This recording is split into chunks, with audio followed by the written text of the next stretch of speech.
What up, man? It's your boy Houdini Magic. Before this video start, make sure y'all like us, subscribe up to the channel. And in this video, man, we got the Ball State Cardinals versus the Miami Hurricanes, man. The Miami Hurricanes has started the season absolutely going crazy. The first game of the year, they absolutely wiped out that mid-Florida team, man. Florida is going to have a long year, but Miami completely wiped them out, man. In Ball State, man. Ball State is a very, very, formidable opponent. They ain't just an opponent that you're going to be able to just go in there and absolutely dominate.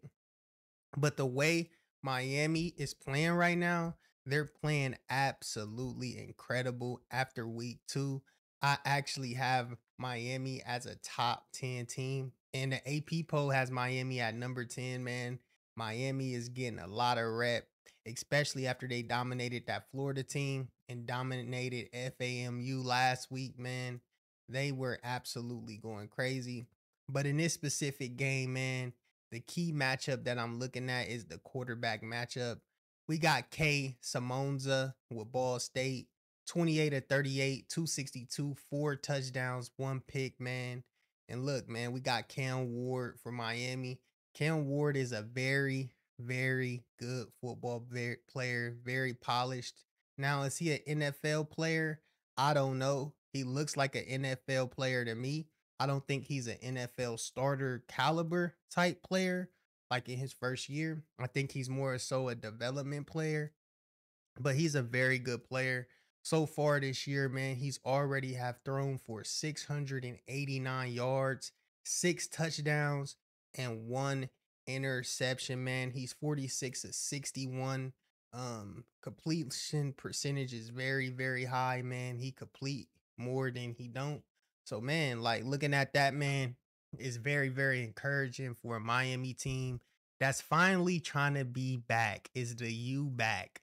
I know it's a lot of people out here that be clowning Miami. I'm not one of those people. I respect Miami for what they have been with college football. Honestly, college football wouldn't be the same without a team like Miami and without a team that, that has done a lot for the game, has done a lot for college football. Now on the rushing yards, man, we got B Sloan for Ball State, 21 carries, 103 yards and a touchdown. And then we got D Martinez for Miami, 26 carries, 156 yards and a TD. Now I think that Miami running game needs to be better. After 2 games, I want to see your running back, like your top productive running back, at least be over 200 yards rushing after those couple games. So, we definitely going to be looking at that. Now on the receiving, we got C Pickett, 7 receptions, 69 yards, which ain't really that impressive. And then we got Restrepo from Miami, 11 receptions, 216, and 2 TDs, man. He is absolutely balling out this year, man. And it's very impressive what this freshman is doing. And it's very impressive what this freshman is putting on tape, man. I mean, not freshman, but the senior is putting on tape, man. Restrepo is a very, very good wide receiver, a very, very good player, man. And like I said, man, this game is going to come down to whose quarterback is better and whose quarterback is trash and whose defense is playing better. So we about to dive into some key statistics, some key stats. But before we do that, man, on ESPN Bet, they got Miami as a heavy favorite. You could take Miami minus 36.5 right now. Um, I think that's a good bet. On the money line, man, is off. They got Miami as a complete favorite, so you can't even bet the money line on this game. So to me, man, I think Miami is definitely gonna win this game, man. I believe they're gonna win this game just based off Cam Ward, elite quarterback play, and I believe in week 3 he gonna come out, going crazy, come out really balling out. Now, is this Miami team a bit like a top end team like a Alabama, like a Ohio State, like a Texas, like a Georgia? I don't think they on that level yet. But now is they like a second tier team? Like, can they compete with teams like Penn State and teams like that? I think so. I think Miami can really compete with teams like that.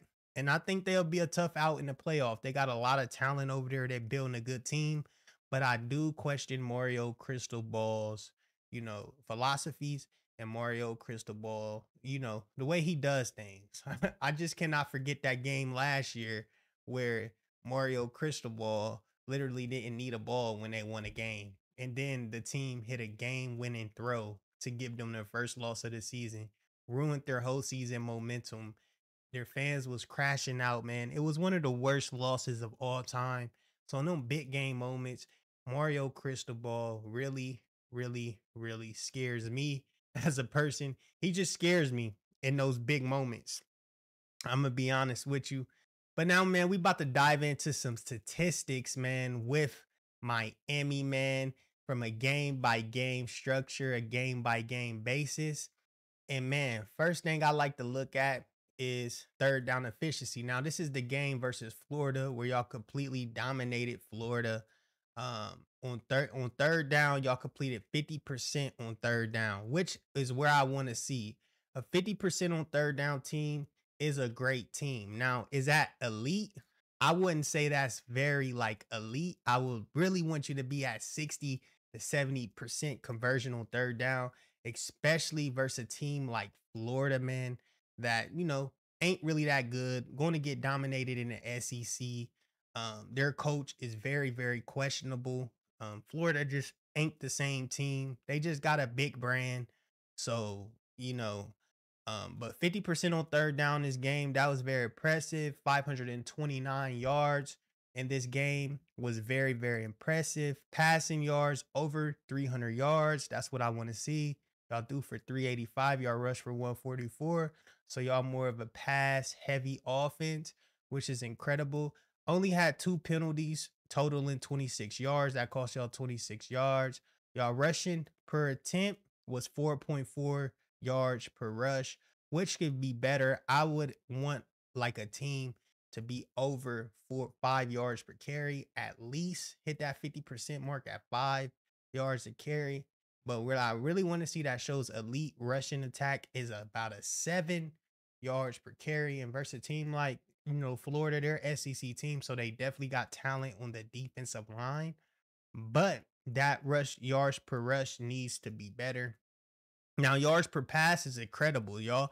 Getting a 10 yards an attempt versus Florida, that's incredible. Y'all, he threw one interception that game, which, that happens in the first game.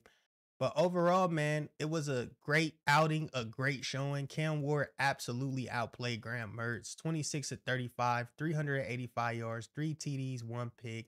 D Martinez led you guys in rushing, 15 carries, 65 yards. And Restrepo absolutely balled out this game. And that was very impressive. Restrepo came out and was wide receiver one in that wide receiver room. We had Elijah Arroyo, 4 catches, 89 yards, wide receiver two, average 22.3 yards per attempt. And then we got Isaiah Horton, was your top three in receiving. Top three rushers, Damian Martinez, 65 yards. Cam Ward had 3 carries, 33 yards. And then you have Mark Fletcher had 7 carry, 23 yards, 2 TDs. So these must have been like red zone TDs. Then you got Jordan Lau, had 6 carries for 18 yards that game. So y'all running back room to me needs more production. Yes, Cam Ward is going to help y'all out in that room. Cam Ward, 11 yards per, attempt when he's rushing the ball. That's going to help y'all rushing. But I definitely want to see a running back two emerge in that room. That's somebody that could give y'all more than 23 yards. And honestly, y'all's running back one has to play better. Yes, y'all could come out and air raid, throw the ball. But if Restrepo ain't having a good game one day, y'all playing like an elite team and Restrepo ain't really balling out and Elijah Arroyo ain't really balling out, then that's when you can see problems. That's where, you could have problems of production, especially if you can't get your running game going, and especially if running back one, Damian Martinez, is having a bad game. He took up the bulk of the carries. He had 15 carries. This game, Mark Fletcher only has 7 carries on a 3.3 average. So, man, running back room at Miami definitely needs to improve. I see that as a whole on the team. Now we about to get to the defense in this specific game. Man, Jaden Harris led the day with 7 total tackles, man. Very impressive. He balled out. Francisco Magua has 6 tackles. Jadis Richard had 5 tackles. Wesley Bisanthi had 4 tackles. Tyler Barron had 3 tackles. Um, and on pass defense, on pass deflections, Jaden Harris had 1 PD. Francis Manoa had 1 pass deflection. Elijah Austin had a deflection. So, y'all did very, very, very good on defense this day. Now, I need somebody on this defense to emerge and and be amazing. Have over 7 tackles. I need somebody on this defense to at least be racking in 13 to 15 tackles a game. I need somebody to go to that next level, man. Um, Interceptions, we had Mysel Powell. He had an interception and he returned it for 67 yards. Kick returns, y'all didn't really get no production at kick return or punt return. Y'all didn't really get no production. So yeah, man. The things that I see that y'all need to work on from that Florida game is the running back room, and then the punt return and kick returns, the special teams. Special teams had to be better. That's a sign of an elite team. And the running back room has to be better. That's just how I feel. I feel like y'all got a good quarterback. Now, when y'all playing upper competition, will Cam Ward actually show up and be a great quarterback if y'all got to play Alabama or y'all got to play a Georgia or y'all got to go up and face an Ohio State team that's absolutely elite? Now, that's going to be the question. Now, for the second game of the year, y'all played Florida A&M, and in this game, man, y'all absolutely whacked them. And in this game, y'all were better on third down. Now that's a sign from a good team. First week, y'all was about 50% on third down. Now on the second week, y'all was 8 of 12 on third down, which is way over 50%. That's hovering in the 70, 80% mark, which is a mark of a great team. A team that could convert on third down is a mark of a great team. Y'all had 31 first downs, 549 total yards. Over 500 yards is very impressive. Passing over 324 yards. That's impressive. Rushing 225. Y'all ran the ball better this game. Y'all rushed for over 225 yards this game. Rushing attempts 38. Penalties, a lot of penalties. Y'all got to clean this up. 8 penalties totaling for 58 yards. Now, that is where you can run into problems versus good elite teams is penalties. You cannot have this much penalties. You gotta be disciplined. First game, y'all was very disciplined. Only had 2 penalties, but in this game, y'all had 8 penalties, which I understand, man. Y'all blew this team out. This team was not ready. I'm pretty sure y'all had y'all second strings in. They was probably making all the mistakes and things of that nature. So I completely understand. I'm not going to really trip about it, but we definitely going to be watching this trend as the year go on. But third down efficiency is good. Now, fourth down efficiency, 0-2 on fourth down is not good. That's not good. That tells me like every time it was a fourth down and y'all try to convert, y'all couldn't get it versus a team like Florida A&M, which is a very, very mid team. So fourth down efficiency definitely got to be better, especially as y'all get into ACC play and especially as y'all try to improve. You know what I mean? As y'all go week by week. Now, in this specific game, man, Cam Ward absolutely went crazy, played a clean game, 20 of 26, 304 yards, 3 touchdowns, 11.7 per attempt. We had Damian Martinez, again, running back one, take the bulk of the carries, 11 carries, 91 yards, and 1 TD. I need to see a running back out of this room emerge to at least average 100 yards per game.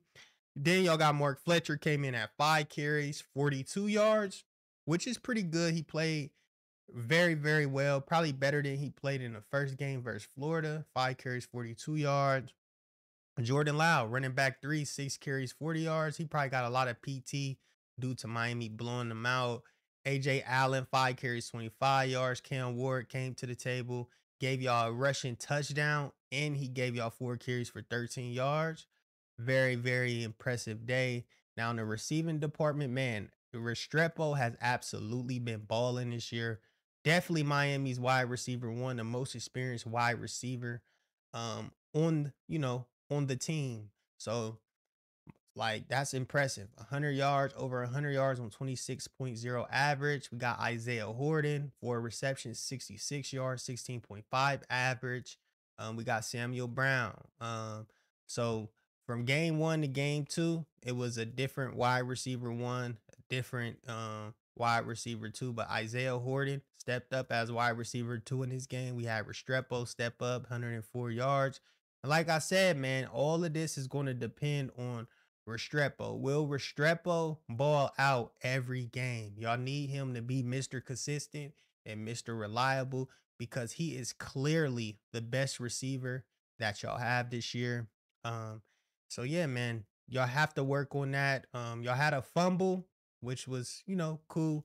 On defense, we had Jaden Harrison leading the day in tackles, had 5 tackles. We had Tyler Barron with 5 tackles, Francisco Manoa with 5 tackles, Raw Aguirre Jr. with 4 tackles, Chase Smith with 3 tackles, Malik Brown with 3 tackles.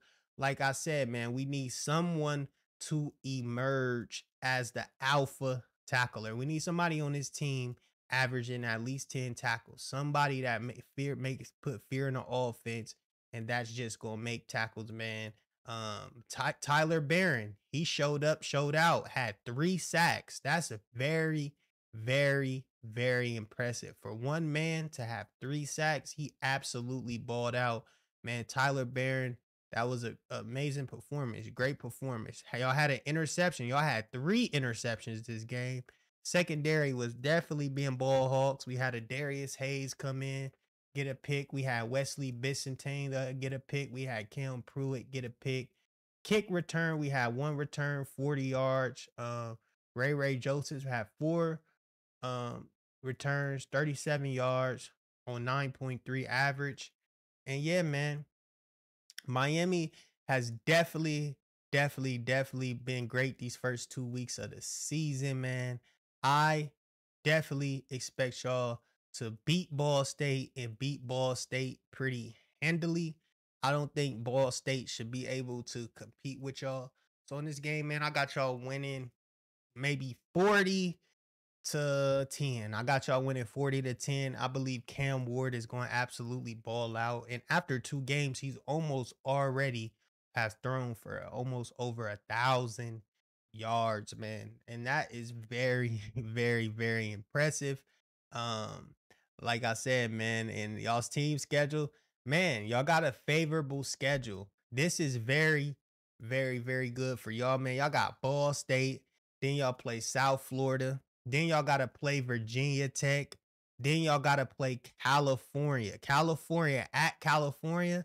That's the game that I'm going to be looking at. And that's the game I'm going to be looking to see if you guys are really up to that challenge, man. California just beat a good Auburn team, and they are a very, very, very good team. Then y'all got to go to Louisville. That's a tough back-to-back 2-game stretch on the road. Then y'all got Florida State. Now, a lot of people clowning Florida State. Florida State is still very talented. Y'all got Duke, Georgia Tech, Wake Forest, and then y'all got Syracuse. Now, Syracuse is a good team, and Kyle McCord is up there balling. Fran Brown is definitely balling, and y'all gotta go to Syracuse and play them. So, man, it's definitely a couple games y'all could potentially slip up and have that L. But man, after 2 weeks, y'all definitely have looked impressive. 2 impressive victories. Cam Ward has absolutely been balling, man. And nothing but respect, man. I got y'all winning this game pretty handily. Tell me how y'all feel about this specific video. Tell me how y'all feel in the comment section. Make sure y'all like up, subscribe up to the channel. It's your boy, Houdini Magic. Make sure you like us, subscribe up, hit that notification bell. I'm out. Peace.